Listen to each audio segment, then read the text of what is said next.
Баршаңызға сәлем. Бүгін аты шулы маклюбе тамағын жасайтын боламыз. Ал кеттік. Ең алдымен қазанымызға сұйық майымызды құйып аламыз. Кейін аз мөлшердегі пиязымызды салып қуырамыз. Пиязымызды қуырып болғаннан кейін үстіне етімізді де салып жақсылап қуырамыз. Ал енді 2 дана, яғни 2 тіс сарымсақ қосамыз. Татымына қарай тұз қосамыз. Тұзымызды қосып болғаннан кейін біздің етімізден мынандай су бөлінеді.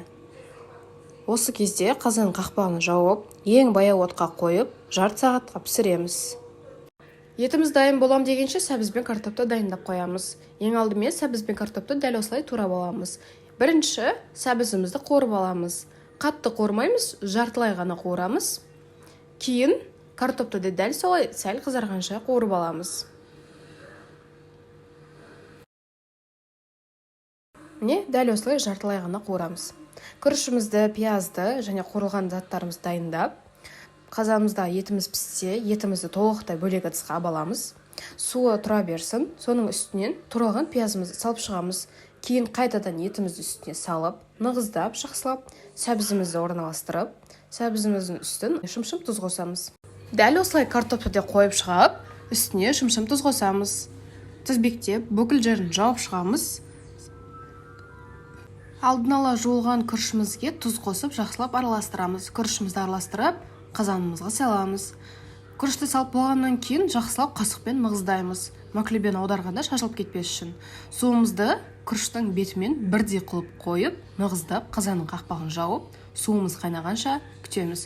Суымыз қайнағаннан кейін бетіне пищевой пленка немесе таза пакет қойып, оның үстінен шашық қойып, қазанның қақпағын нығыздап жауып қоямыз. Ал егер сізде қазаныңыз қақпағы жақсы жабылса, жай ғана қазанның қақпағын жауып, ашпастан 25 минутта баяу отта пісіреміз. Ал енді тамағымыз дайын болам дегенше салатқа кірісейік. Салатымызды жақсылап тұрып дайындап қоямыз. Менде свежий салат. Мінекей, менің тамағым дайын болды, өте керемет болып шықты, бір-біріне бірігіп. Ал енді аударар кезде абай болыңыздар, өте ыстық болады. Аударып болғаннан кейін осылай қасықпен қазанымыздың түбін ұрып, мінекей, дайын біздің маклюбеміз. Шет-шетін қоршап, салатымызды, кукуруз және айранымызды құйып әсемдеп шығамыз. Міне керемет маклюбеміз дайын болды, қыздар.